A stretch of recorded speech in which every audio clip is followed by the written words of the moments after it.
Aujourd'hui, nous entrons dans ce premier cours de symbolique. Je dis ce premier cours officiel parce que nous allons attaquer maintenant de front ce que c'est exactement que la symbolique. Ce que je vais vous relater pendant toute cette année, l'année prochaine, eh bien, vous ne trouvez dans aucun livre.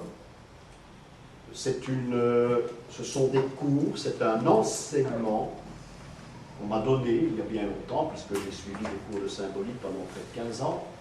C'est un enseignement que vous ne trouverez nulle part, qui bien malheureusement, celui qui me les a enseignés, celui qui m'a donné ces cours, eh bien, il n'a jamais écrit sur le sujet, il l'a toujours refusé. En prenant comme excuse, personne ne va s'intéresser à ça après ma mort. Voilà ce qu'il a dit. Alors bon, je reprends un petit peu ce qu'il m'a appris. J'ai pris un tas de notes, c'est pour ça qu'il n'y a pas de diapositive. J'ai pris un tas de notes, j'ai pris des centaines et des centaines de feuilles, parce qu'il n'y avait pas de livre pendant ces cours, et je vous assure que ça fait tout de même une tonne. Je n'arrive jamais à retrouver, quand je fais des recherches sur un petit détail, on va passer avec un mot grec, là, je n'arrive pas à le trouver, tellement qu'il y a des piles de feuilles, griffonnées bien sûr, parfois c'est lent, parce que j'ai un avantage, c'est que, il y en a peut-être certains d'entre vous qui ont cet avantage aussi, j'ai la mémoire scripturale, ça veut dire ce que j'écris, je retiens, et j'arrive à copier, j'arrive à prendre par écrit un cours complet. C'est-à-dire même les réflexions que l'orateur fait pendant le cours, j'arrive à les noter. Je ne fais pourtant pas de la sténo, c'est bien dommage d'ailleurs. Alors ça c'est un avantage. Ce qui veut dire en résumé, c'est ce que je vais en quelque sorte transmettre des idées et une parole qu'on m'a transmise il y a presque 20 ans certainement. Alors, nous parlons de symbolique. Il faut chercher ce que c'est que les symboles. Si vous voulez faire de l'histoire, si vous voulez faire des visites initiatiques dans des églises, dans des monuments religieux, ce que nous faisons d'ailleurs assez régulièrement, au moins une fois par mois, eh bien, il faut à l'issue de ce que nous allons faire comme travail qu'en pénétrant dans une église, eh bien, vous pouvez immédiatement mettre le doigt sur la signification, ce qui s'est passé dans cette église, pourquoi elle est là, et encore des tas de choses sur la vie, surtout au Moyen-Âge. L'église était un droit d'asile avant. Maintenant, toutes les églises sont fermées, et j'en sais quelque chose, parce que vous savez que quand j'organise un voyage, eh bien, je dois parfois consacrer des journées entières pour avoir la visite d'une église, et encore bien souvent, elle est fermée, je dois passer à une autre. Les églises sont fermées maintenant. L'excuse toute trouvée, c'est le vol. Je veux bien qu'on vole, c'est pas nouveau, mais enfin, c'est une excuse toute trouvée. L'église est fermée parce qu'on vole. Il m'est arrivé une seule fois, je dis bien une seule fois, en 20 ans de temps, de rencontrer un prêtre dans le nord de la France. Il y avait des œuvres d'art superbes dans cette église. Je lui ai dit, vous vous rendez compte que vous laissez pas, là on s'est lancé la balle dans le camp, vous vous rendez compte que vous laissez votre église ouverte avec ce que vous possédez. Et il m'a répondu, l'église est un lieu de prière. Alors j'ai rencontré un seul prêtre en 20 ans qui m'a dit cette phrase. Même pas deux, j'en ai rencontré un. C'est assez exceptionnel.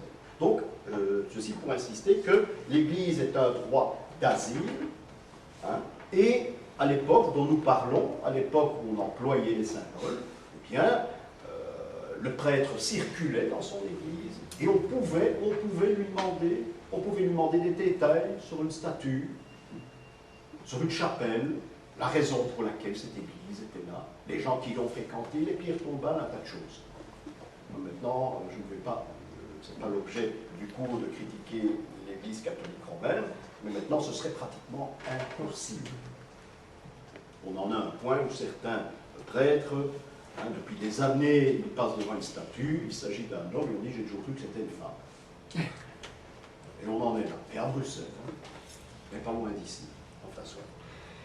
Donc, une église qui a été créée pour présenter une histoire et des symboles. À l'époque, nous sommes au début du Moyen-Âge et jusqu'à la fin du Moyen-Âge, se rendre à l'église, c'est aller à l'office, d'accord? Mais c'est également, je dis, et surtout, pour prier la mémoire de nos ancêtres. C'était le but de l'église, on priait, on inhumait dans le cœur, en dessous du cœur de l'église. Lorsqu'on démolit une petite église de province, eh bien, il y a 3 fois plus de monde en dessous du cœur de l'église que dans le cimetière qui l'entoure. Le but, c'était d'aller prier nos morts, nos ancêtres. C'est le but premier. J'ai rencontré une petite église dans le Midi lorsque j'ai fait le pèlerinage à Compostelle, et on démolissait l'église, il ne restait plus que le mur qui faisait le tour, qui avait 1 mètre de haut, hein, pour tout de l'église, et on avait déjà fait des fouilles pour voir les fondations de ce mur, et on avait trouvé ces fondations du moins une partie. Et bien imaginez-vous que, en dessous des fondations, l'église avait été construite sur des os humains. C'est-à-dire qu'ils étaient alignés les uns à côté des autres. Ça devait faire tout le tour de l'église. Ce qui nous prouve bien qu'il y avait un contact entre le sol, c'est-à-dire la terre, tout ce qui est profane, qui passait par l'homme vis-à-vis pour nous envoyer au ciel. C'était ça le but de la construction. Donc voilà pour ce lieu de refuge, d'abord, qui est l'église. Alors vous savez qu'il y a des sculptures dans les églises. Pourquoi? Eh bien, ces sculptures ont été réalisées, je ne vous l'apprendrai pas, dans de la pierre. Maintenant, on fait du plâtre, mais ça ne ressemble plus à grand-chose. Donc, dans la pierre. Et l'avantage de ces sculptures, c'est qu'elles pouvaient parler au moins pour 1000 ans, parce que c'était prévu pour 1000 ans, les cathédrales. Ça l'est toujours en principe. Les prophètes, ceux qui jouent sur les prophéties, peuvent vous dire que c'est au moment où les cathédrales vont s'ébranler, c'est une phrase, les cathédrales vont s'ébranler, que ce sera la fin du monde. Donc il y a ces statues, c'était bien pensé parce que si on écrit, on a beaucoup écrit, les livres se détruisent. Hein, je pense que je me rends souvent à la Bibliothèque royale, je compute des livres qui ont été rédigés dans les années 1850, 1880, vous savez que ces livres tombent en morceaux. Il y a même de la vermine dans les coins des livres. On n'ose pas la presse, alors là, la presse, c'est comme certains journaux, c'est de la glace que l'on coupe. Ça ne tient plus. Alors il faut tout passer très vite sur microfilm. Donc le livre meurt, le livre ancien, il a disparu, il est mort également, et tandis que les statues dans les églises, eh bien, elles restent. Et elles devraient rester pour 1000 ans. Donc nos ancêtres avaient bien choisi parce que ce système allait permettre de transmettre un message. Et ce message, nous allons en voir les rudiments aujourd'hui. Donc la connaissance se transmet par des statuts. Pas uniquement la connaissance, on peut appeler ça la connaissance, mais des règles, des conseils médicaux également se transmettent par les statuts du Moyen-Âge. Je donne comme exemple, je me suis promené à plusieurs reprises avec un druide, je crois qu'il y en a pour 5 à l'heure actuelle, un druide qui va à ses réunions en Angleterre, en Irlande, en France, il habite Paris, dans les environs de Paris. Il m'a démontré que certaines statues à certains endroits avaient été réalisées d'une telle façon que dans certains plis de leur robe, des plis que l'on savait retrouver correspondaient à des points d'acupuncture. C'est assez extraordinaire. J'ai vu une église en France, dans les environs de Paris, où il y en avait plein. Et il m'a démontré que c'était toujours les mêmes endroits. C'est des statues anciennes, ce qui veut dire que c'est rarissime. Il y a peu de statues anciennes dans nos églises. Hein, nos saints ont été détruits avec l'âge, et puis à la Révolution française, bon, ceux qui se sont rebellés, ils ont fait le reste. Donc, dans les statues très anciennes, on retrouvait certains plis de robes qui correspondaient à ces points d'acupuncture. Ce qui veut dire que l'acupuncture est un art que l'on connaît chez nous depuis bien longtemps, hein, puisqu'on le mettait déjà en pratique, et on en parle rarement, au Moyen-Âge. À cette époque-là aussi, dans nos cathédrales, il n'y avait pas ce qu'on appelle maintenant des statues de piété. On n'allait pas prier devant une statue au Moyen-Âge. On allait voir la statue, on la comprenait, on pensait le saint, on priait le saint, mais ce n'étaient pas des statues de piété comme on en voit maintenant, ces statues en plâtre. J'en citerai une seule, c'est Notre-Dame de Lourdes, que l'on place dans toutes les églises. Ce sont des statues de piété, des bondieuseries, comme on dit, le terme n'est pas péjoratif. Hein, depuis Saint-Sulpice, c'est un petit peu dans ce style-là. On va y placer des cierges, et ces cierges rapportent beaucoup d'argent. C'est un but premier que l'Église a suivi, hein, notamment à partir des années 1850. Donc toutes ces statues que l'on voit n'existaient pas, c'est-à-dire les statues qui représentent des bondieuseries n'existaient absolument pas au Moyen-Âge. C'était des statues qui vous donnaient un certain message, qui avaient une raison d'être, et surtout une raison d'être à l'endroit où on allait la découvrir. Il y avait également les abbayes. Il y avait les abbayes qui étaient destinées à l'éducation du pèlerin, parce que, vous le savez, on en a parlé dans le cours des Templiers, qu'il y avait 3 grands pèlerinages. Ces pèlerinages passaient par des abbayes, par de grandes églises et des cathédrales, et c'est là qu'on recevait un message. Si vous faites un jour le pèlerinage à Compostelle, et je vous le souhaite, eh bien, pas en marcheur avec un bâton et des gourdes, hein, ça c'est pour le folklore. Non, non, il faut prendre un bâton avec soi, mais il faut faire ça d'une toute autre façon. Il faut apprendre en marchant.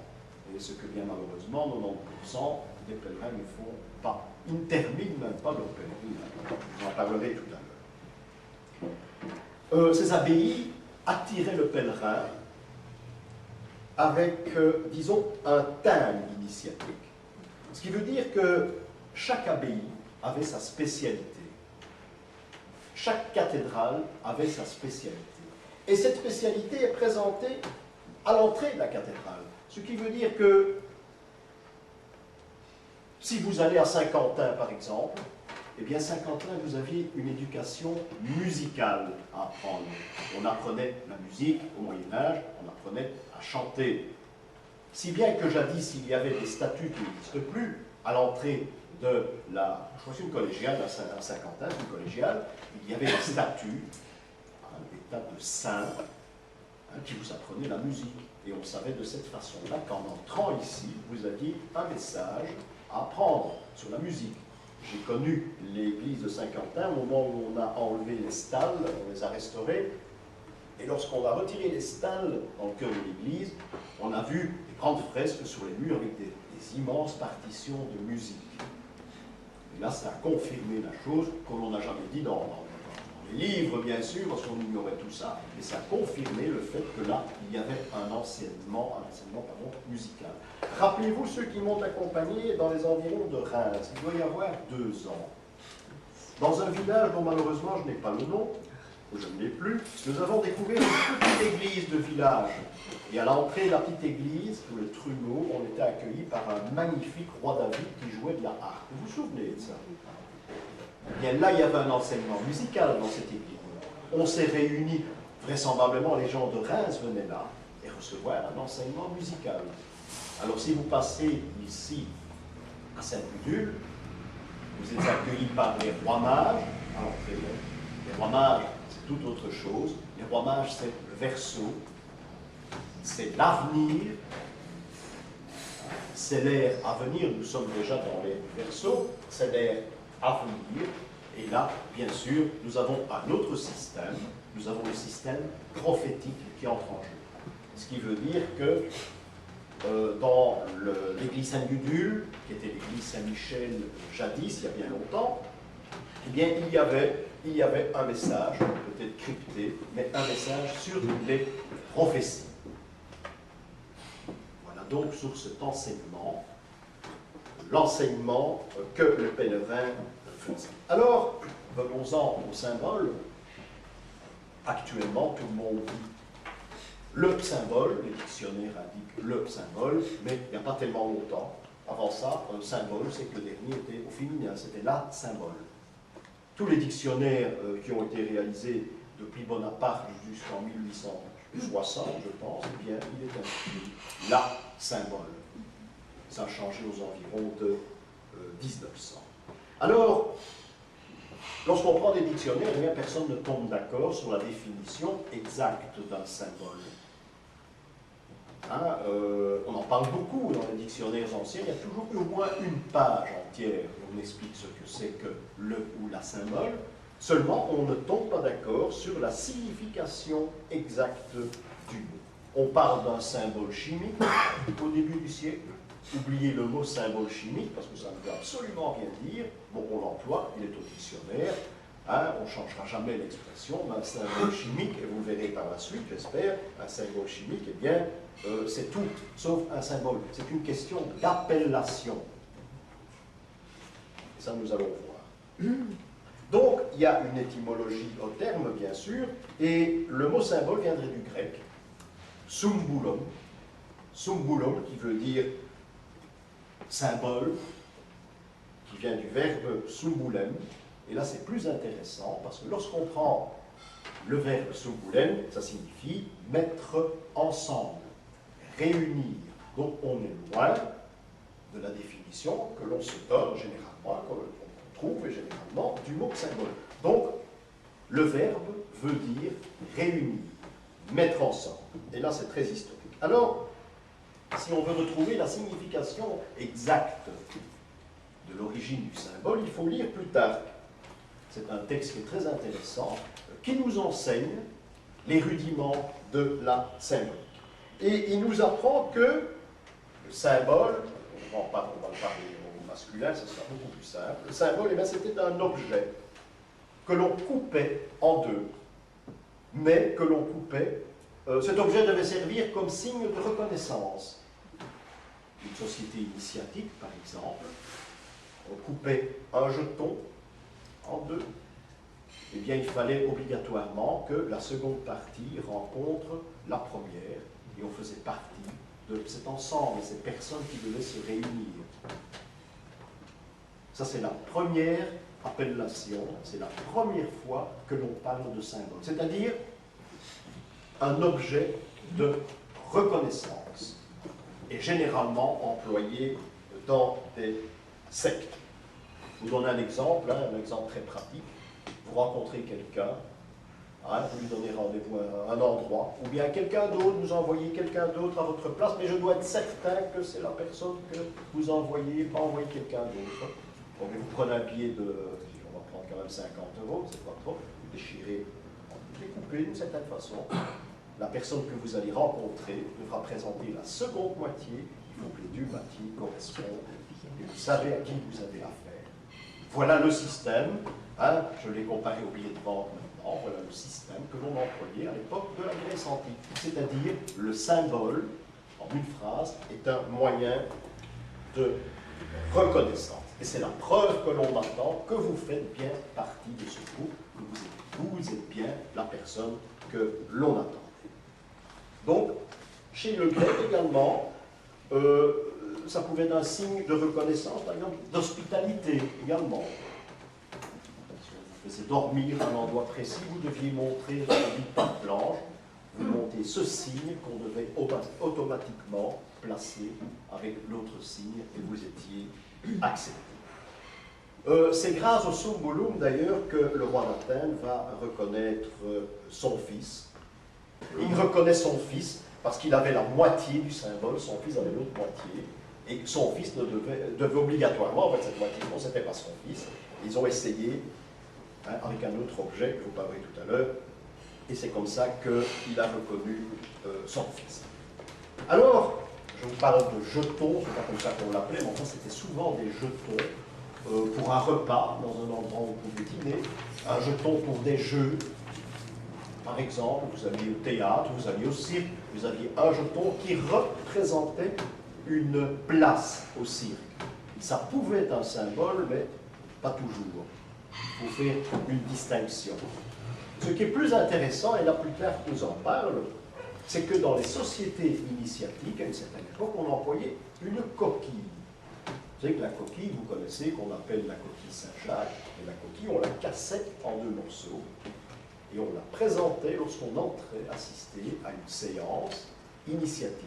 Donc on savait que vous faisiez des pythagoriciens, par exemple, se réunissaient, et on savait que vous faisiez partie de la maison, et vous pouviez assister à ce qu'on allait vous présenter cette séance initiatique. Voilà encore un exemple qu'on employait à l'époque de la Grèce antique. On va introduire une grande partie du cours d'aujourd'hui. Pour les adeptes de la symbolique, la coquille est le symbole le plus important, mais certainement le plus ancien. Donc, le plus ancien symbole, je fais une relation à la Grèce antique également, mais nous allons en parler dans tous les détails aujourd'hui. La coquille est donc le symbole sacré par excellence. le système de la symbolique est valable uniquement en Occident. Il faut savoir ça. N'allez pas parler de symbolique égyptienne. Hein, j'aime bien les gens qui font des très gros volumes, c'est très bien illustré généralement. Histoire de la symbolique, dictionnaire de la symbolique, là c'est un peu plus amusant. Et on mélange tout. On mélange absolument tout. Hein, on vous parle d'une coquille, mais vous allez rencontrer des tas de choses. On parle d'un enfant, alors là, tenez-vous bien, il y a au moins 3 pages. Donc il ne faut surtout pas mélanger les symboliques. Jamais. La symbolique est quelque chose qui a été fait pour nous, pour l'Occident. Et à un certain moment, nous verrons même que le fond de la symbolique a été réalisé pour des gens d'expression française, parce que les mots reviennent partout, dans tous les pays d'Occident, ils n'ont pas été traduits. Et ça, nous verrons beaucoup plus tard quand nous aborderons ce chapitre. Donc, quand je dis occidental, je parle de la Grèce antique, je parle de Rome également, les Celtes, la Gaule, les Slaves également, ce sont tous ces gens d'Occident qui vont mettre en pratique, et là tenez-vous bien, à un même moment, la même symbolique. Quand je dis à un même moment, si vous parlez de moins 3000 avant Jésus-Christ, ben, c'est la période entre moins 3000 et 3500. Ce n'est pas le même mois que ça se déroule. Donc, une symbolique qui va fonctionner, à partir d'une certaine époque, mais dans tous les pays de l'Occident. Je dois vous dire que il y a, ce que je vais vous dire, c'est peut-être une bonne raison pour laquelle cela a commencé. Tous les spécialistes qui parlent de symbolique en donnent cette signification, je vous la donnerai tout à l'heure, parce que c'est vraiment un mystère, c'est qu'à la même époque, tout le monde commence avec le même système, et là la symbolique va naître, parce qu'avant ça, elle n'existe absolument pas. Donc, la symbolique serait une convention. Hein, dite symbolique égale convention. Je crois que c'est le meilleur terme qu'on peut employer pour définir la symbolique, ou plutôt le symbole. Donc, on oublie l'Égypte ancienne, qui ont leur symbole à eux, qui s'explique aussi, je ne le dirai pas, c'est toute une autre étude. N'allez pas parler de la Chine ou des empereurs, parce qu'il y a aussi une symbolique qui peut être très intéressante, hein, mais je me demande même à la limite si c'est de la symbolique. Je n'ai pas l'impression. En Égypte, une petite partie. Je n'ai pas l'impression qu'on puisse appeler ça de la symbolique, puisque ce langage n'est pas conventionnel, du moins bien souvent. Alors, la symbolique est destinée aux langues mortes. Aux langues mortes parce que la langue morte est immuable. Hein, c'est d'ailleurs des textes, on décrypte souvent des textes par les langues mortes. La Bible est immuable, le grec est immuable, le latin aussi, ce sont des langues mortes, ça veut dire que plus rien ne va changer dans ces langues. Donc ces langues vont servir de base à l'emploi de la symbolique. On ne fera plus jamais des cathédrales. Hein, l'ère des cathédrales a stoppé depuis bien longtemps et c'est bien malheureux. Donc il n'y a plus de message. Ce message existe une fois pour toutes. Il ne faut plus revenir là-dessus. Il y en a qui ont essayé, non pas dans le domaine de la cathédrale, je vous en toucherai un peu tout à l'heure, qui ont essayé ça, et c'est tout de même très près de nous, puisque une partie de ces nouveaux symboles se déroule à Bruxelles. Donc, lorsqu'on parle symbole, le mot existe, il y a tout de même des symboliques qui sont assez déroutantes. Mais aussi une symbolique, il faut faire très attention parce que lorsque nous ne sommes pas initiés à la symbolique, lorsque nous avons uniquement les principaux rudiments, et c'est ce que je vous donne en voyage, je vous explique l'histoire d'une statue, mais on ne peut pas parler une heure devant une statue, premièrement, on n'a pas le temps, hein, ça d'abord, mais il faut être très prudent. On peut comparer les personnes qui s'intéressent et qui mettent en pratique la symbolique, on peut les comparer à des animaux. Hein? Pas au sens propre du terme, mais aux réactions qu'ont des animaux devant certains faits. Un escargot, par exemple, va bien penser, il va réfléchir, il va aller très lentement, même peut-être trop lentement, pour essayer d'apprendre quelque chose. C'est pour ça que vous avez parfois des escargots représentés à l'entrée des cathédrales ou en dessous de certaines statues de saints. Par contre, le lièvre est un animal qui fonce à travers tout. Il n'a même pas retenu le message. Par contre, le lièvre est un animal intelligent parce qu'il a de grandes oreilles. Donc, si on le représente avec de grandes oreilles, ça veut dire que c'est un animal intelligent qui peut comprendre la symbolique, mais il va trop vite. Il tire des conclusions beaucoup trop rapides. Donc, les animaux ont également une importance dans le système de la symbolique. Quand il y a un singe, par exemple, eh bien, le singe, c'est celui qui ne réfléchit pas, il imite son maître. Et bien souvent, il le fait mal. Voilà donc ces animaux, on parlera nous aurons un cours entier d'ailleurs sur les animaux et la symbolique. Voilà un exemple de ce que l'on trouve à l'entrée des cathédrales. Et vous serez apte à reconnaître ces effets et automatiquement emmagasiner, savoir qu'ici, par exemple, il ne faut pas aller trop vite, il faut aller très lentement pour l'étudier. Pas comme fait de l'autre côté le lièvre qui, lui, fonce. C'est ce que nous allons rencontrer. Alors voilà quelques exemples. Il y a une symbolique des couleurs qui existe également, nous verrons ça, de A à Z. Un panneau de signalisation, par exemple, vous avez un sens interdit. Il y a 9 chances sur 10 qu'on va vous demander scientifiquement de lui mettre ce que ça représente, vous allez dire c'est un symbole. C'est le sens interdit, mais non, absolument pas. Absolument pas, ce n'est pas un symbole. Alors le rouge, la couleur rouge veut dire qu'on ne peut pas passer. C'est vrai, ce n'est pas un symbole de la couleur rouge, parce que sinon, automatiquement, vous allez faire le transfert en disant si j'ai une statue avec un 5 à manteau rouge, je suis obligé de m'arrêter. Même chose pour le vert. Ici, vous devez passer. Vous allez à la suivante. C'est une symbolique qui est très mal comprise et qui bien souvent est appliquée.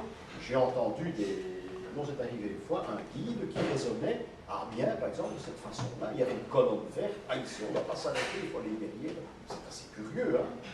Et effectivement, si vous allez à Amiens, vous allez rencontrer, je crois que c'est à droite du cœur, il y a une colonne qui est peinte en vert depuis très longtemps, je ne sais pas pourquoi. Et ça n'a rien à voir avec des couleurs de la symbolique. D'ailleurs, le vert, c'est la prophétie. Hein, dans tous ces détails, hein, un prophète a généralement un manteau vert. Il fait une relation à la mystique des frères Ney, par exemple. Donc, il faut être très prudent. Il ne faut pas prendre ce qu'on vous présente en symbolique, il ne faut pas prendre tout à la lettre, parce qu'il faut d'abord savoir, il faut connaître.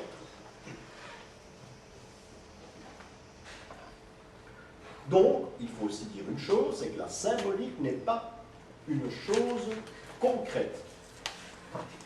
La symbolique sera toujours abstraite. Ce que je vous ai parlé de concret tout à l'heure, de ce coquillage que l'on place d'un côté des autres, ce n'est pas un symbole. Je vous ai dit que c'était l'origine des symboles, mais ce n'est pas un symbole, le coquillage que l'on casse en deux et qu'on ensemble, parce que c'est concret.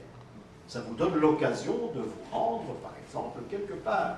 Donc, un symbole est obligatoirement abstrait.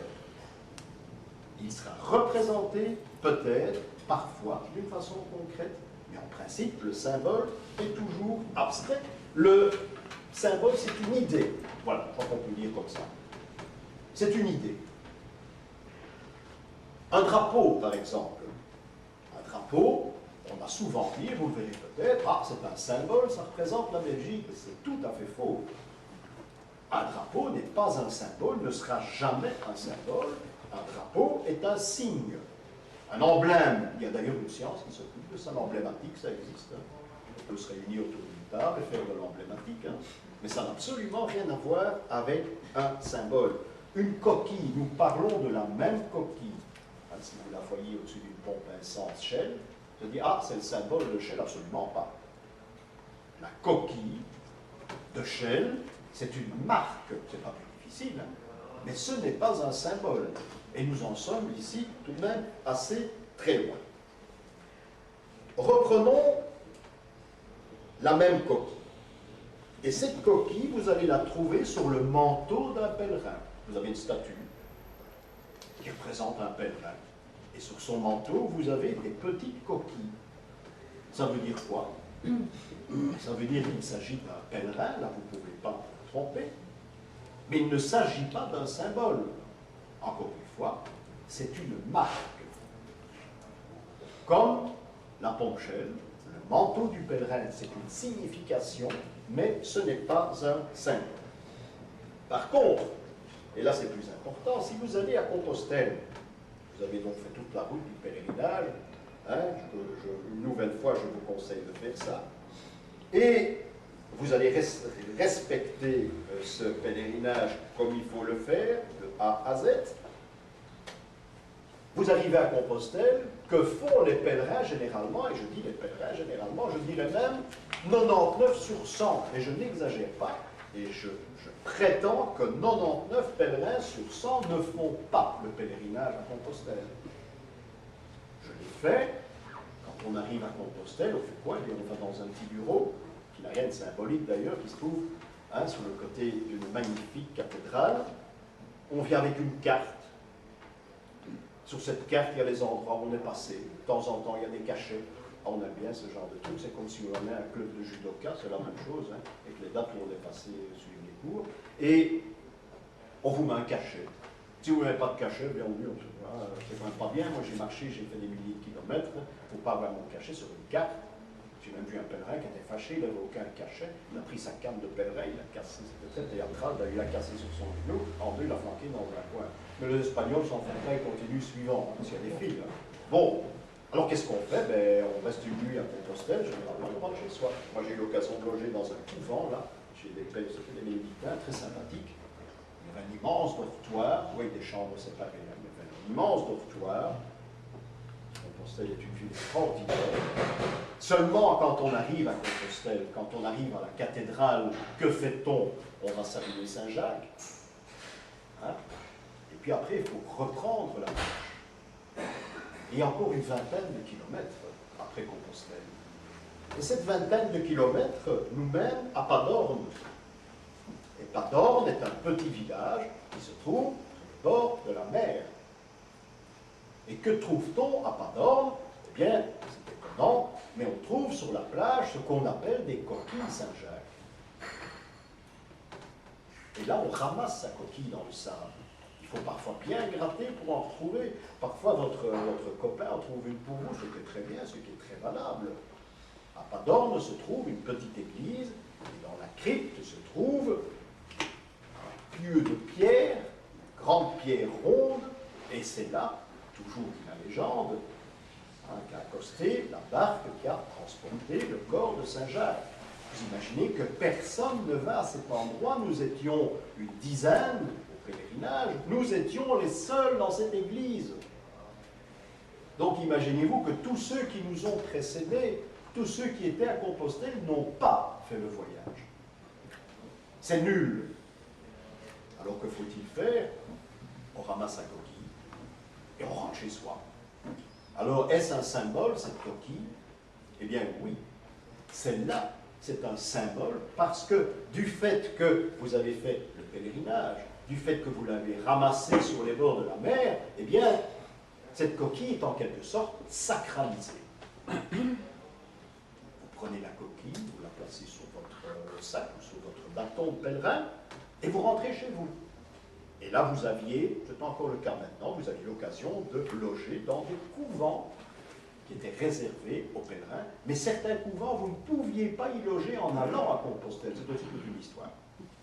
Donc voilà l'histoire d'une coquille, parce que si vous allez à Compostelle, ben c'est comme à la rue des Tuves, avec Mannequin Peace, hein, il y a des coquilles partout. Hein.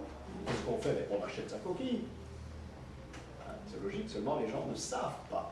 Ils n'ont pas étudié la symbolique, ils n'ont pas étudié le pèlerinage, mais ils ne savent pas qu'il faut encore faire 20 km pour retrouver ce symbole, et encore autre chose, retrouver ce symbole qui en quelque sorte sacralise le pèlerinage que vous venez de faire.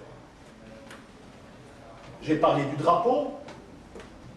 Le drapeau, je vous ai dit, n'est pas un symbole, sauf un drapeau. Et ce drapeau, nous en avons parlé la fois dernière, c'est ce qu'on appelle le gonfanon.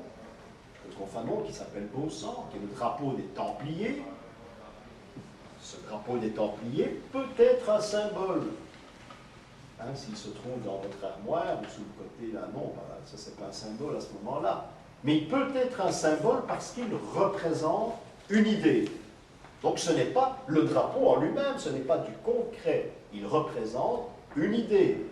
Il représente quoi? Le gonfalon des Templiers place une couleur noire au-dessus, une couleur blanche en dessous, il est coupé en deux à l'horizontale, hein, ce qui veut dire que ces couleurs sont très symboliques.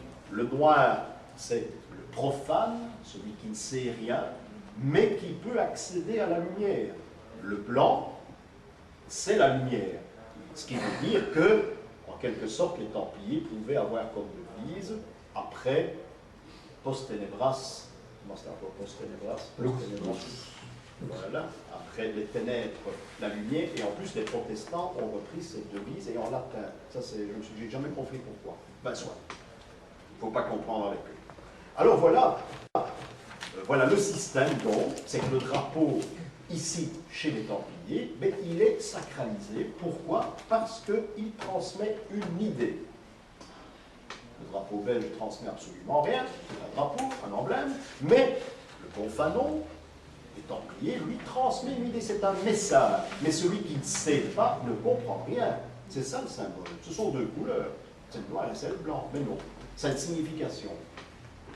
Donc si votre fanfare locale a un drapeau noir et blanc, n'allez pas dire que c'est sacralisé. Hein? Ah oui, mais... Donc c'est uniquement réservé aux Templiers.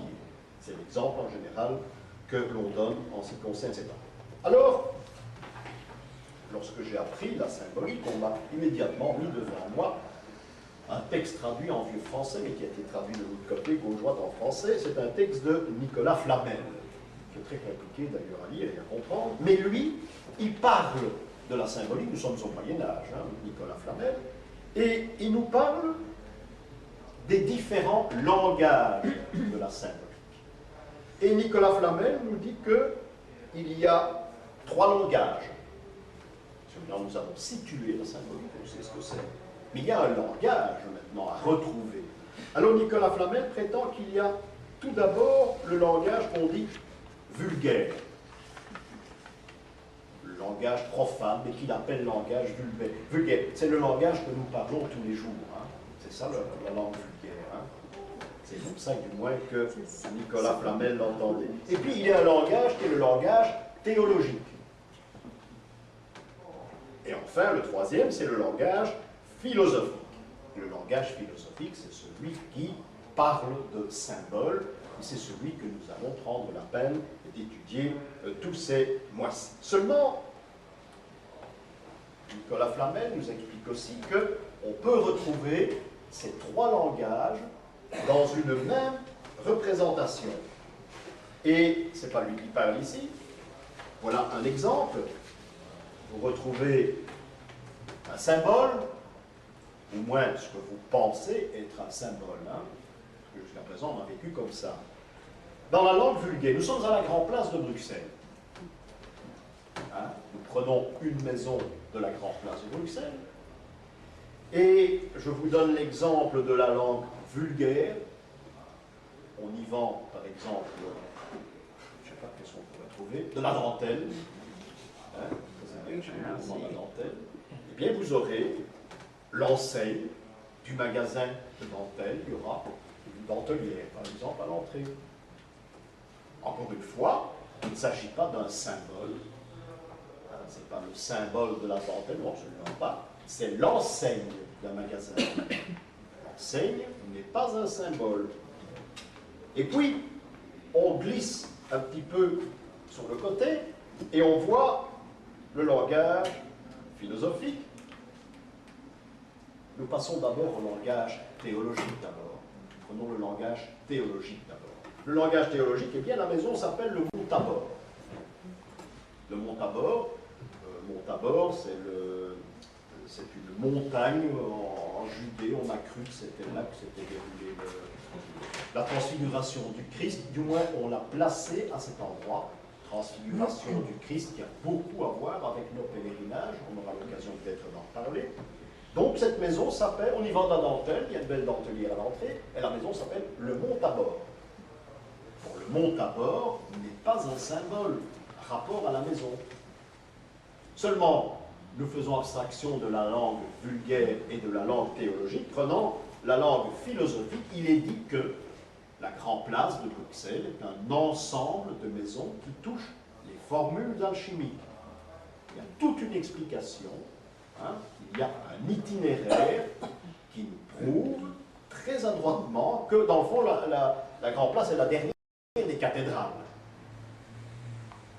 Donc, il y a un circuit, il y a une pensée, je ne vais pas parler des fabricants d'or, parce que je n'ai jamais été d'accord là-dessus, il y a une pensée philosophique alchimique à la Grand Place. Alors voilà la même maison qui va entrer dans ce circuit philosophique parce qu'elle représente une idée abstraite. Alors là, le Montabor, maison de la Grand Place, deviendra un symbole. Donc il faut faire abstraction de l'idée vulgaire et l'idée théologique pour arriver à l'idée philosophique. Je crois que vous voyez ce que je veux dire. Vous pouvez faire ça avec des tas de choses. Il faut chaque fois, si c'est possible, on ne va pas prendre une autre maison près de Saint-Gudule, mais non, absolument pas. Il faut chaque fois prendre un exemple où il y a tout de même, où on aboutit dans une idée philosophique. C'est le cas d'une maison de la Grande Place. Je crois que c'est même l'exemple type qu'on peut donner. Les bénédictins disaient une chose qui est très intéressante pour trouver le symbole. Prenez un fruit, je ne sais plus lequel qui a dit ça, mais ça, je m'excuse, on va pas pris note. Un bénédictin a dit un jour à monsieur lettré, prenez un fruit, vous enlevez le vulgaire, il ne dit pas le vulgaire, vous enlevez la peau qui est autour du fruit, vous en avez la chair. Et la chair du fruit, prenons une pêche par exemple, il la compare au symbole théologique. Et puis il dit généralement, ceux qui vont se délecter du fruit, ils vont en manger la chair, que vont-ils faire? Ils vont jeter le noyau. Et le bénédictin en cause dit non, il faut casser le noyau, il faut en rechercher le fruit, l'origine.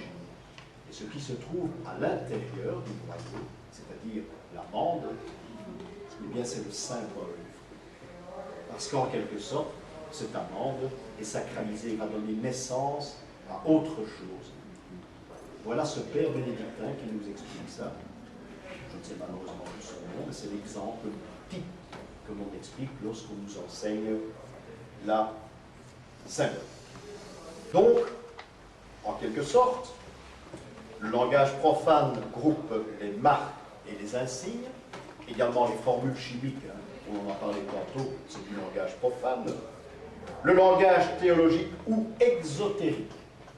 Exotérique, théologique, c'est dans la même veine. Ce sont les emblèmes, les attributs. La justice, c'est exotérique. L'amour est exotérique. La foi qui va donner naissance à la prière.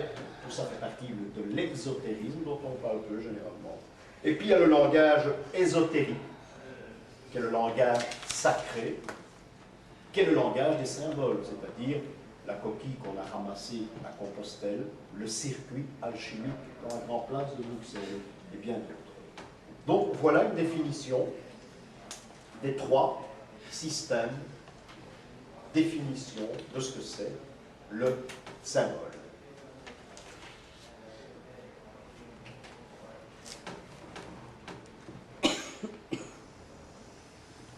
La coquille, passons à la coquille. Je vous l'ai dit tout à l'heure, c'est le premier des symboles.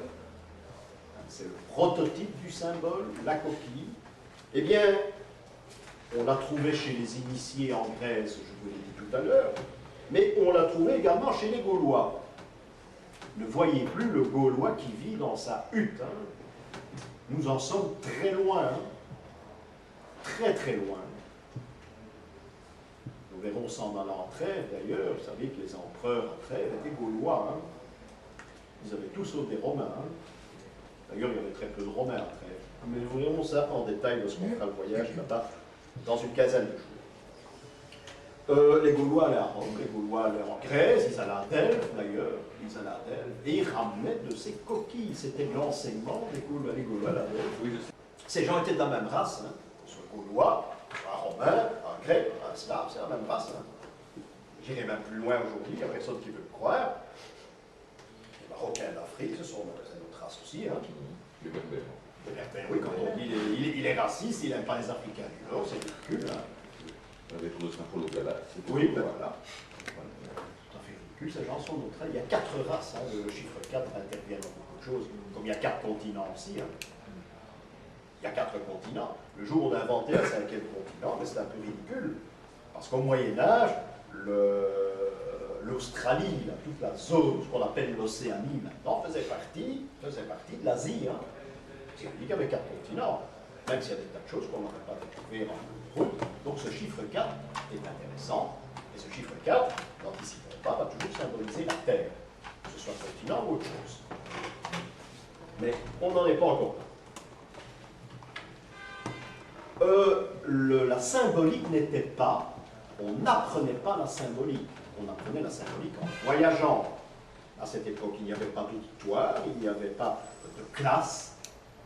Hein, on n'apprenait pas ça de cette façon-là, on apprenait cela en voyageant, par la poésie également.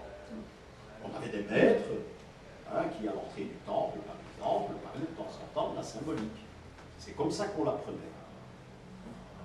On apprenait également en marchant, en voyageant, en Compostelle, ou d'autres pèlerinages internes hein, que l'on ne connaît plus maintenant, ça existe aussi. C'est en marchant donc que l'on apprend. Et c'est comme ça que l'on apprenait la symbolique. Il y avait des points de départ à certaines routes où on enseignait la symbolique d'une façon un peu plus importante qu'en marchant. Généralement des points de départ pour des pèlerinages, qui n'est pas uniquement celui à Compostelle. Il y en a un qui va à Rome, il y en a un autre qui va à Éphèse, Jérusalem, et il y a des pèlerinages internes aussi. Un pèlerinage qui est moins significatif, mais dont on ne parle jamais chez nous, c'est le pèlerinage à Notre-Dame de Halle. Alors c'est très intéressant, et j'ai découvert ça, je savais qu'il existait, mais je termine un livre sur le Brabant mystérieux.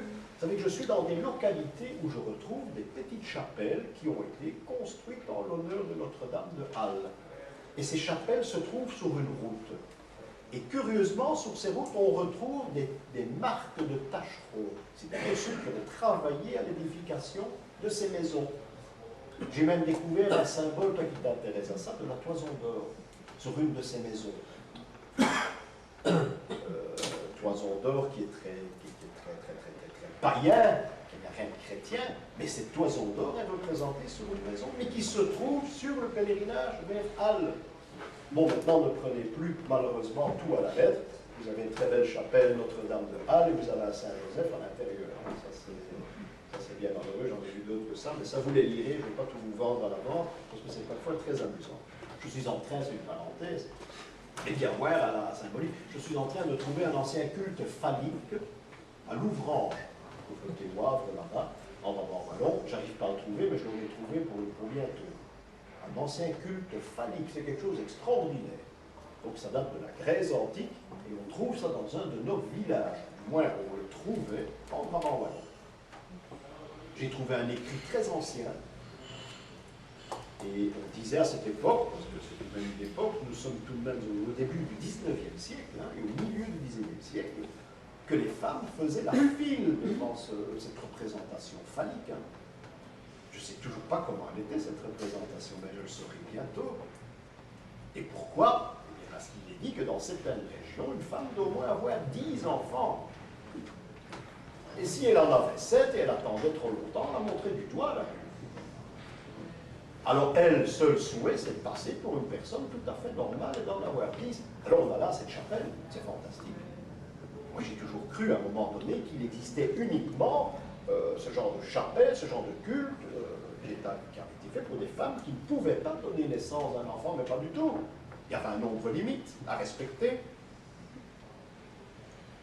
C'était la raison pour laquelle je cherche. Quand j'ai trouvé ça, mon livre est clôturé, j'espère que je trouverai bien vite. Mais c'est un ouvrage, et je cherche, je vais questionner des fermiers, par exemple. Les vieux n'existent plus, c'est dommage. Hein, on passe trop tard. Mais parfois j'ai des éléments intéressants, mais surtout pas chez les prêtres. Enfin, on va pas s'arrêter là-dessus. Tout le Brabant Wallon sont des Polonais. Ils sont gentils, très gentils. Ce sont tous des Polonais. Il y en a même un que j'ai rencontré rencontré il n'y a pas longtemps, il voudrait faire revivre une procession qui avait jadis dans sa communauté. J'ai dit, ben, je vous promets que je viendrai le dimanche. Mon Dieu, c'était triste. Et il l'a fait. Et c'est un problème. Et il a fait sa procession, il a fait son devoir. Il veut faire renaître les symboles dans son église et sa procession. Et il s'arrête à une ferme bien précise qui a un rapport avec la vie du saint. Et il commence le Notre Père, il a 8 personnes autour de lui, mais ils ne connaissent même plus le Notre Père. Et ça va loin. El Bravo il y a un temps d'arrêt, vous savez que Notre Père est coupé en deux, le prêtre commence, l'assemblée continue, mais il n'y a personne qui continue, il a dû continuer tout seul. C'est triste.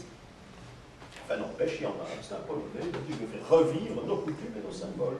Et il est bien parti. Il a essayé, il continuera certainement. C'est un détail. Donc, je vous ai dit, la coquille, c'est le symbole des symboles. Donc, c'est en marchant qu'on va prendre sa signification. On va à Compostelle, je vous en ai expliqué la raison, la sacralisation de la coquille, pour en faire un objet sacré, un symbole. Donc, je vous ai dit que les écoles symboliques étaient ouvertes au départ d'un pèlerinage vers Compostelle, par exemple. Je citerai celui-ci, puisqu'il a un rapport avec la coquille. Et vous avez devant vous la représentation d'une coquille. Et vous avez devant vous exactement les grandes écoles philosophiques de la symbolique. Elles n'existaient pas trop au Moyen-Âge. Et les grands départs vers le pèlerinage. Ça veut dire qu'il y avait Saint-Gilles de Cotentin, nous sommes là à l'ouest, mais voyez, de l'autre côté, nous avons Saint-Gilles du Gard. Ce qui veut dire que le pèlerinage partait de deux endroits où il y avait un corps de Saint-Gilles. Deux corps, de Beaupantin. Le pèlerinage débutait à Paris, à Vézelay et au Puy. Voilà donc ces 5 routes qui vont partir depuis bien longtemps, depuis l'époque de Charlemagne, en direction de Compostelle. La réunion de tous ces pèlerins se faisait à Punta, à Rennes, et puis on démarrait tous ensemble, des milliers de personnes en direction de Compostelle. Alors remarquez comme c'est subtil, vous avez devant vous une mini-carte de France, et bien tous ces points reliés ensemble vous donnent une coquille. Donc, vue du ciel, c'est une projection, comme il en existait beaucoup dans un autre domaine, c'est une projection vue du ciel qui vous donne, c'est extraordinaire, qui vous donne cette coquille Saint-Jacques, dessinée avec les points qui ont été fixés pour y tenir une école de symbolique et qui ont servi à des milliers de pèlerins à se rendre à Compostelle. En ce qui me concerne, j'ai pris la route de Paris, parce que nous avons commencé le pèlerinage à Bruxelles, en plein centre, comme ça devait se faire, nous étions bruxellois. Et on a rattrapé le chemin qu'on appelait le chemin des Anglais. Les Anglais participaient à Compostelle en cours de route, et puis nous sommes passés Paris, et puis nous sommes descendus par l'état d'aventure en direction de Compostelle. Voilà les routes, et voilà cette représentation de la coquille, cette projection de la coquille sur la carte de France. Donc je vous ai dit, le pèlerin doit aller jusqu'à la mer, Padorn, et puis Pontevedra. Pontevedra, où il y a d'autres choses à découvrir.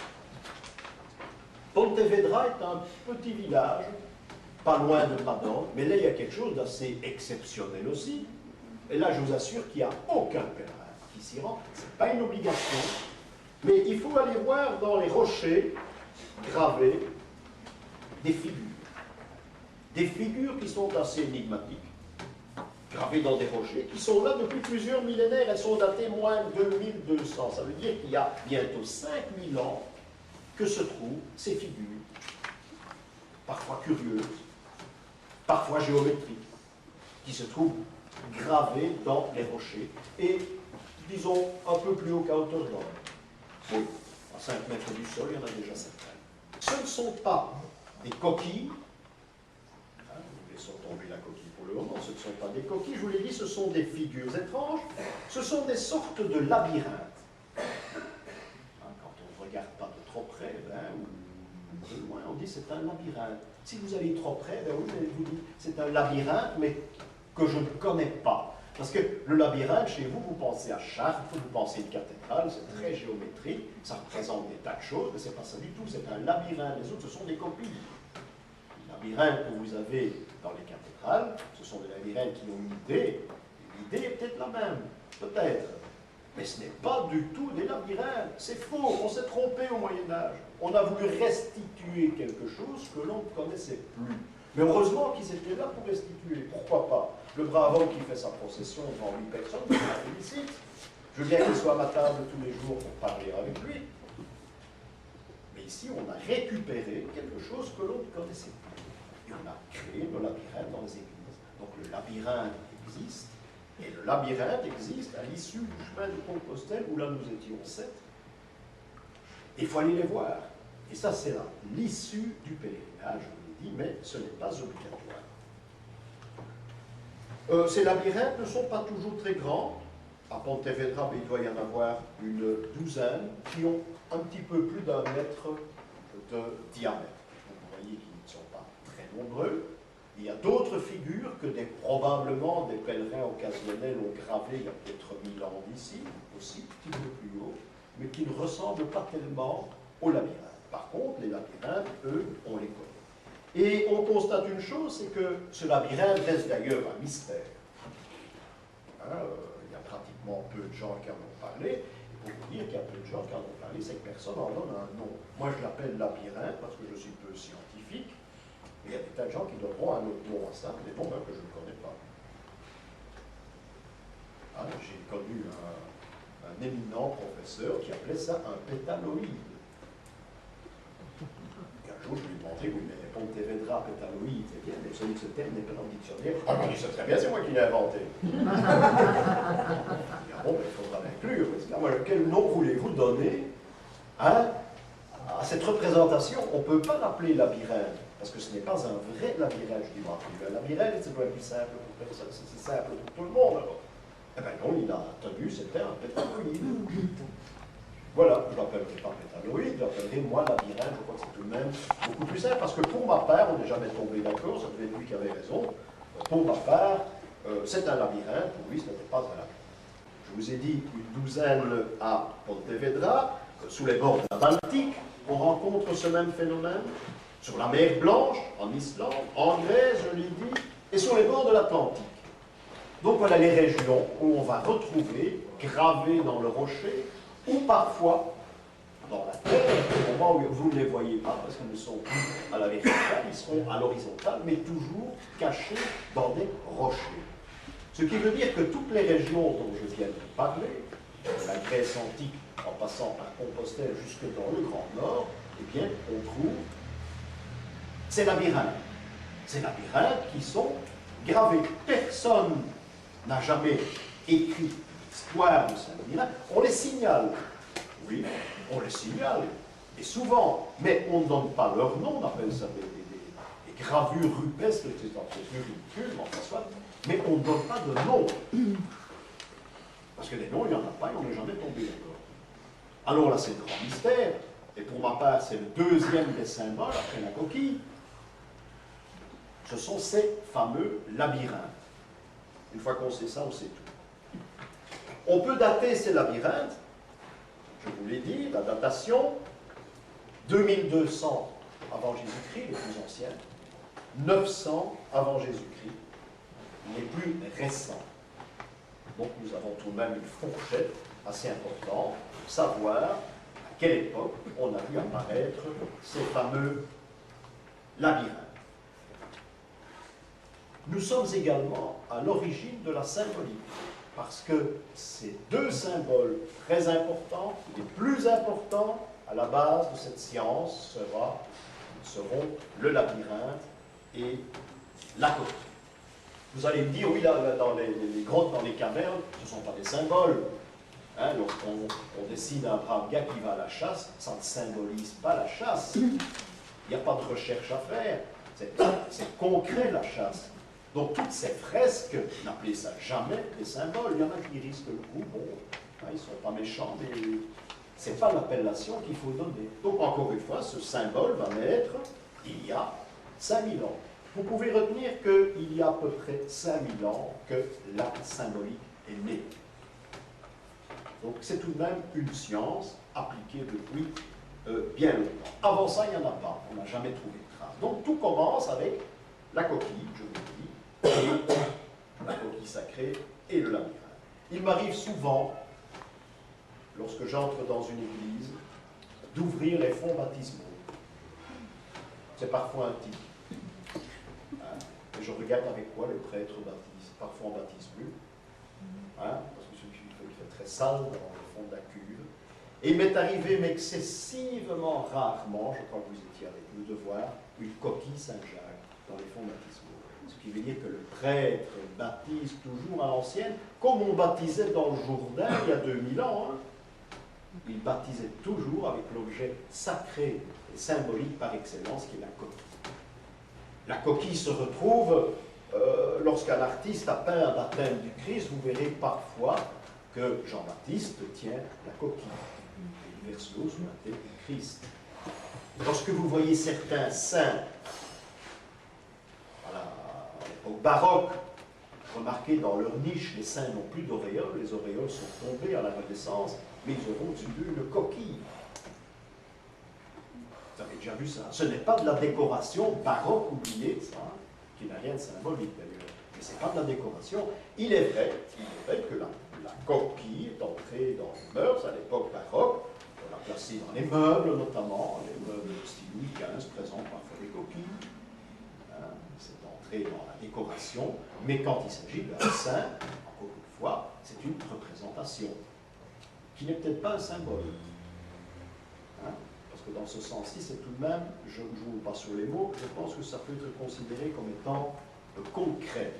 Et voilà encore une utilisation. L'auréole est tombée, on a placé cette coquille au-dessus du sein. Vous allez dire que je suis très péjoratif ici, mais au-dessus de ma nécropise, vous avez déjà remarqué qu'il y a une très belle coquille? Oui. Pour d'autres raisons, il n'a pas été canonisé, du moins pas encore. L'an prochain pour vous laisser, mais ça se prend.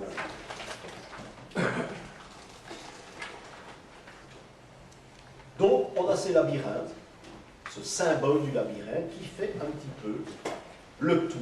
On les trouve dans une très grande région et surtout des côtés d'Islande, l'Irlande, l'Angleterre.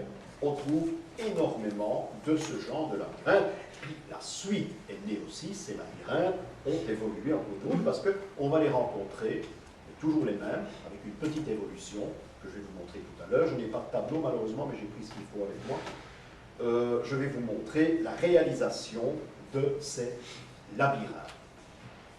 Donc, représentation très ancienne.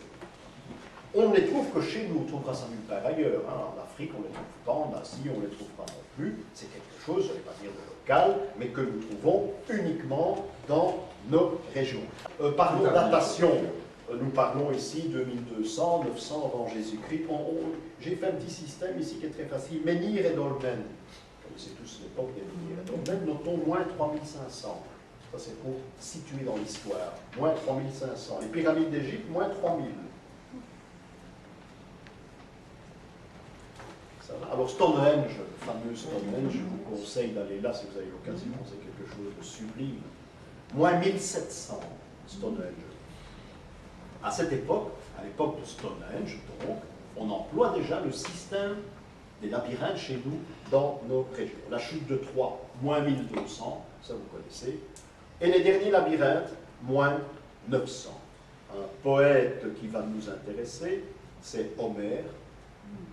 Pour écrire Homère, c'est moins 850. Ça, c'est pour dater ce que nous allons dire par la suite. Alors, en moins 400, ce qui veut dire qu'on ne grave plus des labyrinthes à cette époque-là, ça n'a pratiquement plus aucune raison d'être, eh bien, à Crète, en Grèce, on va frapper de la monnaie. Nous sommes en moins 400. Et en moins 400, la dernière représentation de ces labyrinthes se retrouvera sur les pièces crétoises. Et on en fera d'ailleurs une expression, on dira que c'est un labyrinthe crétois. ces postes, ça a été fait après les labyrinthes dont je vais vous parler, mais disons que c'est encore, ce n'est plus tellement d'actualité avec ce que nous allons évoquer aujourd'hui, mais il faut savoir que ce labyrinthe s'est retrouvé sur les monnaies crétoises en moins 400, comme les monnaies celtiques avaient la représentation d'un cheval, par exemple. Cheval qui entre aussi dans le domaine de la symbolique, vous verrez, et dans le domaine des labyrinthes. On n'en trouve plus, et en moins 400, on retrouve ce labyrinthe sur les monnaies crétoises. Ensuite, au Moyen-Âge, on va créer des labyrinthes dans les cathédrales. Les labyrinthes dans les cathédrales qui sont tous faux pour ma part. Hein, le mot faux, j'exagère un peu. Hein, mais l'idée est exactement la même. Pourquoi? Eh bien parce qu'on a récupéré, et vous savez savoir qui, on a récupéré l'idée de cet ancien labyrinthe qui a donc à peu près 5000 ans. Et c'était tout de même extraordinaire de la part des anciens du Moyen-Âge d'avoir représenté cela. Vous comptez le nombre de circonvolutions, il y en a exactement 7, qui est le chiffre symbolique par excellence. Hein, vous les comptez, il y en a 7, c'est comme cela exactement que l'on dessinait ce fameux labyrinthe. Il y en a qui ont 11 circonvolutions. Ils sont très rares, on n'a jamais pu définir pourquoi. On sait les décider, hein, ça ne doit pas être un gros problème. J'ai jamais essayé de faire les 11 circonvolutions. Hein. Celui que vous avez là n'est pas beau, mais enfin, c'est celui de votre serviteur. Hein, celui de gauche. Voilà ce que ça représente. Mais ça a tout un sens, hein, que nous verrons d'ailleurs, si on a l'occasion, on le verra encore aujourd'hui. Mais je ne peux pas vous le permettre. Virgile, par exemple, appelait ça le serpent. Hein, avait-il tort? Avait-il raison? En Angleterre, il y en a énormément, mais ils ont tous été réalisés à la préhistoire. Et on a découvert en Angleterre, en Irlande, que bien souvent, ce n'est pas une règle générale, où il y avait un labyrinthe, et bien non loin de là, il avait la représentation d'un cheval. Vous connaissez ces chevaux préhistoriques qui sont gravés dans la roche, ou bien dans la terre et repeints, entretenus tous les ans par les Anglais près de Stonehenge. En Westbury, il y en a des superbes. Et bien souvent, quand il y a ce cheval, hein, il y a le labyrinthe. Donc il n'y aurait pas un rapport entre les Crétois et les Celtes. Je ne pense pas, ça n'a jamais été prouvé. Mais on rencontre ce labyrinthe donc sur les monnaies crétoises, mais on rencontre ce cheval qui a une symbolique extraordinaire en Angleterre et en Irlande. Hein. On rencontre ce cheval également sur les pièces celtes. Donc c'est encore la trace d'un mystère. Cheval qui correspond bien sûr au grand chariot des Celtes. Hein, la grande tour est tirée par ce fameux cheval. Hein, rapport non pas éloigné, mais qu'on pourrait faire avec l'église Saint-Guidon. En Anderlecht, par exemple, on retrouve le mythe de la grande ours avec le cheval de Saint-Guidon qui conduirait. C'est une histoire celtique. Hein, on verra ça d'ailleurs lorsqu'on fera certaines mises en pratique. Donc, tous les symboles d'Occident sont antérieurs à Stonehenge. Donc, vous prenez Stonehenge comme base, hein, qui est déjà tout de même très ancien, où il y a des réunions druidiques de temps en temps. Vous savez qu'il est strictement interdit de pénétrer dans Stonehenge. Hein, on ne peut plus depuis quelques années. On peut aller aux alentours, on ne peut plus aller au centre. Il y a eu beaucoup de difficultés à convertir les musées, d'avoir une autorisation spéciale avec le groupe pour aller au centre. Il n'y a pas trop longtemps, m'a-t-on dit, il ne faut pas faire un feu de camp. Hein. Il y a des endroits comme ça en Europe qui sont interdits, c'est très curieux. Il y a un endroit à Montségur aussi, on ne peut pas aller. Donc, l'époque des dolmens, l'époque des lyres, etc., on retrouve ces chevaux, hein, je vous en ai parlé, et on retrouve ces fameux labyrinthes sur les monnaies crétoises. Ce fameux chemin des labyrinthes, parce qu'il existe tout de même, un chemin des labyrinthes, eh bien, passé par Chartres. On en est certain, et à Chartres, va prendre demeure un homme assez exceptionnel qui était secrétaire de Thomas Becket, qui s'appelait Jean de Salisbury. Jean de Salisbury est astrologue, il est astronome également. C'est un homme assez extraordinaire. Quand je fais visiter Chartres, il y a longtemps qu'on a été là, hein, je montre en général l'endroit où il travaillait, ça existe toujours. Et l'endroit où il travaillait, c'est dans le cœur de la cathédrale. Il faut monter des marches. Maintenant, il y a des reliques un peu ridicules que l'on conserve là. C'était son endroit de travail. La fenêtre de son endroit de travail est orientée sur un dolmen qui se trouve une dizaine de kilomètres de là. Et pour découvrir l'entrée de ce cabinet de travail, il faut suivre les yeux d'un aveugle qui est gravé dans le cœur de la cathédrale. C'est extraordinaire. Je ne sais pas s'il y en a qui ont vu ça avec moi, quand même assez longtemps, mais on ira voir ça à l'occasion, c'est pas tout près. On ira voir ça à l'occasion. Donc, Jean de Salisbury a lu la Grèce antique, il connaît l'histoire de ces labyrinthes, et il veut remettre cela en pratique. Et bien sûr, il va commencer par un labyrinthe, le premier qui sera établi à Chartres. C'est donc, le labyrinthe de Chartres est donc le plus ancien. Encore une fois, je n'ai malheureusement pas de plan, j'en ai pas trouvé, ça doit exister chez moi. Encore une fois, l'ensemble des villes de France où il y a un labyrinthe ancien correspond, encore une fois, à la constellation du Grand Chariot. Je n'ai malheureusement pas cherché, j'en ai pas trouvé. Si j'en ai une entre-temps, je vous la présenterai. Parce qu'il faut savoir, ça c'est un peu comme la coquille Saint-Jacques, des départs en pèlerinage. Ici nous avons le Grand Chariot. Donc ce Grand Chariot, la Grande Douce. Reims, c'est la cathédrale de l'Annonciation. Ça part de Reims, qui est la cathédrale de l'Annonciation, et pas la cathédrale Notre-Dame. C'est plus vite fait. Non, c'est la cathédrale de l'Annonciation. Et la date de l'Annonciation, c'est 9 mois avant le 25 décembre, c'est le 25 mars. Et le 25 mars, il y a quelque chose qui se déroule dans le cœur de la cathédrale avec le lever du soleil. Wow. Voilà. C'est les Vierges Noires. Je crois que c'est la constellation de la Vierge est basée sur l'endroit où se trouvaient les Vierges Noires. C'est autour de ces chemins dont je viens de vous parler, hein, labyrinthe de cathédrale, les chemins qui vont à Saint-Jacques de Compostelle, que va naître, et nulle part ailleurs pour le moment, que va naître la Saint-Denis. Platon n'a pas écrit sur la Saint-Denis, hein, sauf qu'il a parlé de certaines barques. Hein, bateaux conduits par des aèdes. Ces bateaux longeaient des endroits où il y avait des vagues. C'est dit dans le texte. Ce qui veut dire que ces bateaux ne voyageaient pas, certainement pas en Méditerranée.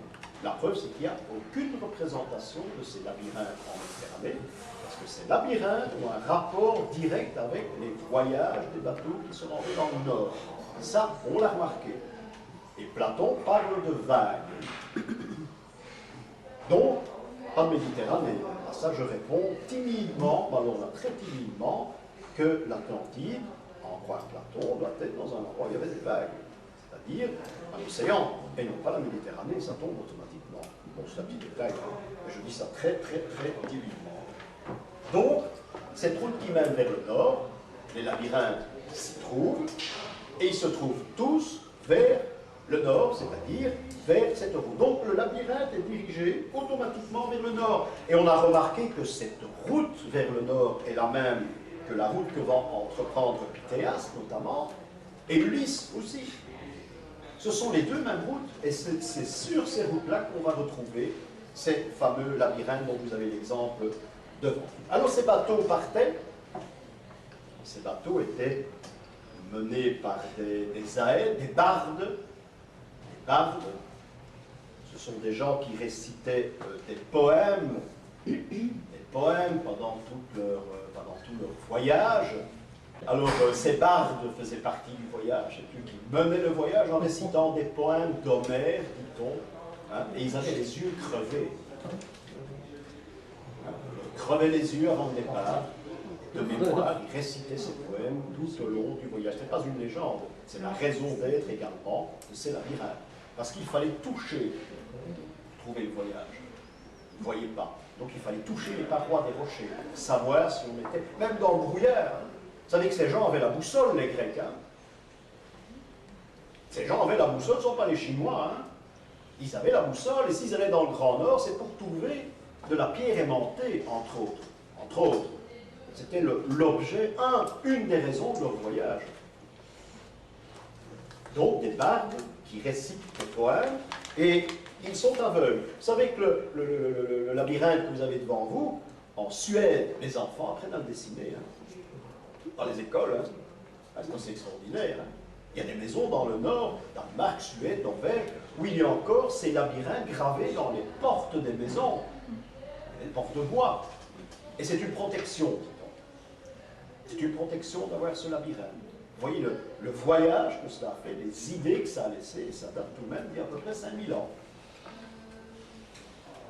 Donc, ce labyrinthe que vous avez devant vous, on ne peut pas le dessiner. C'est comme dans beaucoup de choses, et c'est pour ça que j'en reviens que c'est un des premiers symboles.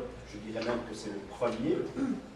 On ne peut pas le dessiner si nous n'avons pas la clé de ce dessin. Il y a une clé, comme dans tous les symboles abstraits, il y a une clé au départ. Vous ne pouvez pas déchiffrer un symbole sans connaître la clé. Un code, ce code est en possession des abbayes depuis leur création, et ce n'est seulement au XIIIe siècle que les abbayes parleront et vont divulguer l'existence de cette clé.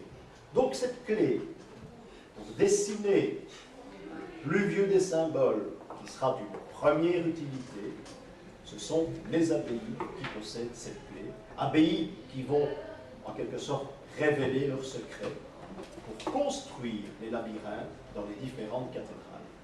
Voilà donc la suite logique, c'est pour ça que je vous dis que l'idée est la même si c'est un petit peu trafiqué, l'idée est la même pour la conception des labyrinthes dans les cathédrales. Donc un code au départ.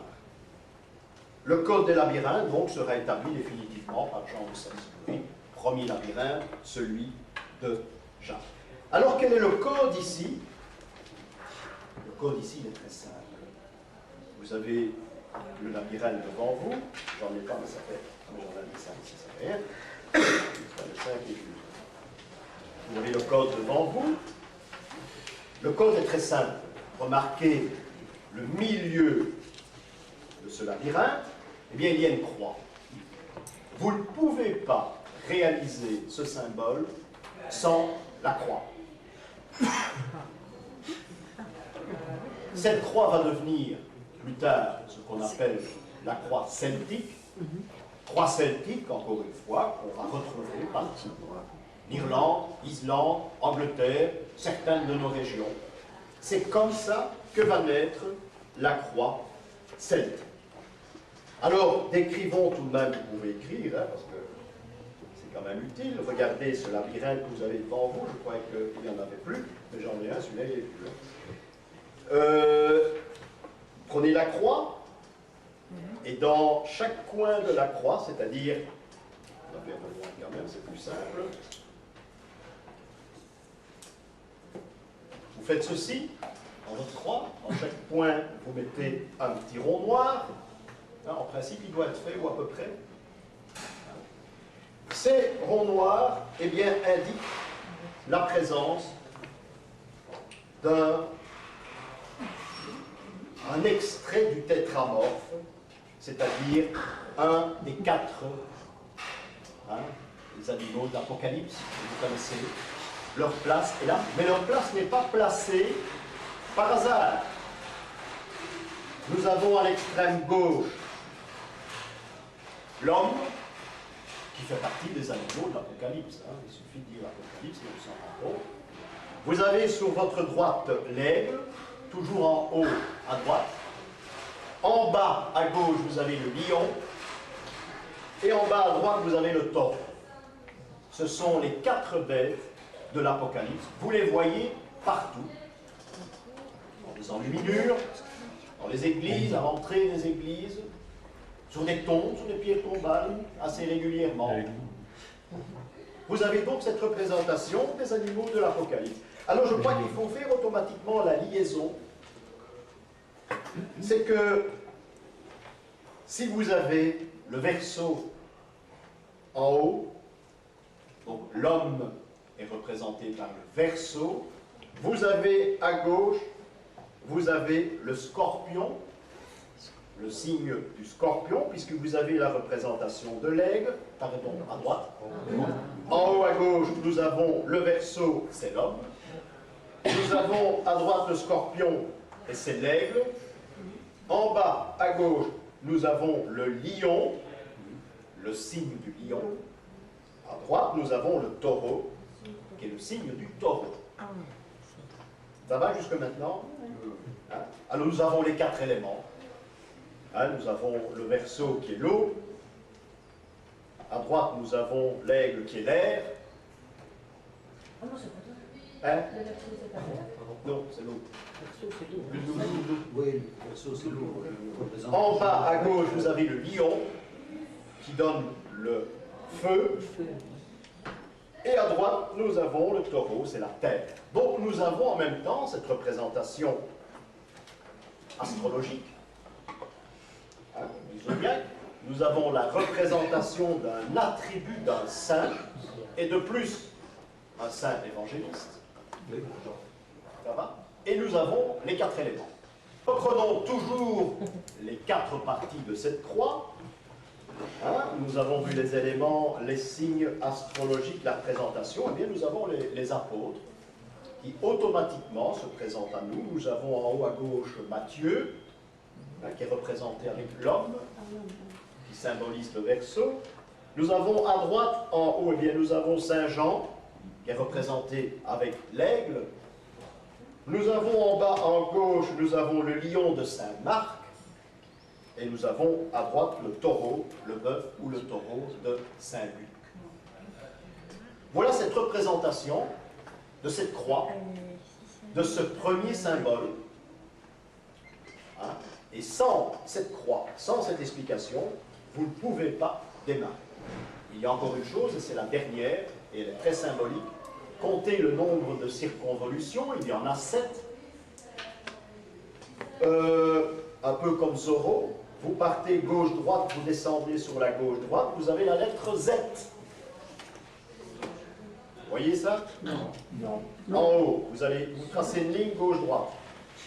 Vous descendez avec une ligne sur le bas, à gauche, et vous allez à droite. Vous avez la lettre Z. Et la lettre Z concrétise l'ensemble de la coquille. Z en grec, zeta, c'est 7. Eh bien, il fallait le trouver. Hein. Donc, le système a été fait comme ça une fois pour toutes, encore une fois, pour immortaliser le système.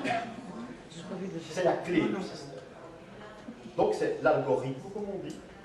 Les 4 évangélistes, là, on ne peut pas en sortir. Hein. Ils sont toujours présentés de la même façon, avec les animaux de l'Apocalypse. Oui, un détail, l'aigle, c'est le scorpion. Parce que chez nous, on ne savait pas ce que c'était qu'un scorpion à cette époque-là. Hein. Nous étions dans l'autre hémisphère.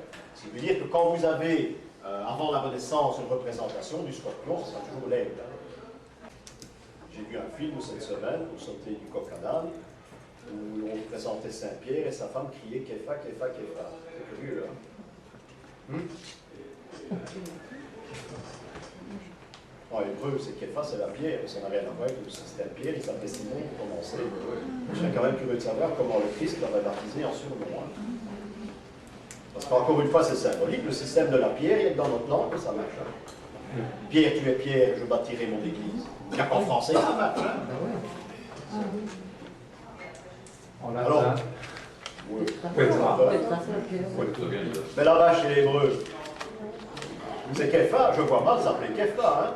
Mais dans le film en question, sa femme trouve Képha. Mais c'est vrai que Il vous suffit d'entourer maintenant les 4 points. Vous faites un rond d'un point à l'autre, ça fait un très beau cercle, et vous avez exactement la représentation de la croix celtique. Croix que vous allez retrouver bien souvent derrière la nuque du Christ, à Chartres notamment, ailleurs aussi. Hein. C'est cette croix celtique, c'est la clé. Donc le Christ serait la clé du problème, parce que pour sacraliser cette croix, on y a même fait mourir un homme, c'est là que je m'en vais. Donc il fallait consacrer, il fallait garder pour toujours ce symbole. Le Christ a été crucifié sur la croix, c'est symbolique, hein. Hein, je ne parle pas d'historien, je parle dans ma bouche, c'est quelqu'un qui fait la symbolique. Christ a été crucifié sur une croix pour que l'on sacralise cette croix qu'on appelle croix celtique. Il y a 4000 ans, tous ceux qui ont gravé ça, ils connaissaient le code. Ils connaissaient le code avec d'autres significations, parce que ça a été récupéré par l'Église. Mais ils connaissaient le code parce que sans la croix, on ne peut rien faire. Alors ici, ce que j'essaie de vous démontrer, c'est que la coquille et le labyrinthe, l'un dans l'autre, représentent ceci. Signes que l'on trouvait gravés sur les rochers, la roche, pour faciliter la route vers le Grand Nord à des gens du monde qui étaient sur le bateau, menés par des aèdes, des barques, les yeux crevés, et qui chantaient, lyriques, et qui récitaient des poèmes. Pourquoi le Grand Nord? Eh bien parce qu'au Grand Nord, on trouvait la lumière.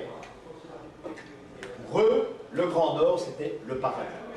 Quand nous allons par là, enseigner, maintenant, c'est le Nord. Il y avait un ciel ouvert, hein? Il y avait quelque chose d'extraordinaire dans le Grand Nord. On passait dans une autre lumière, et c'était le but du voyage.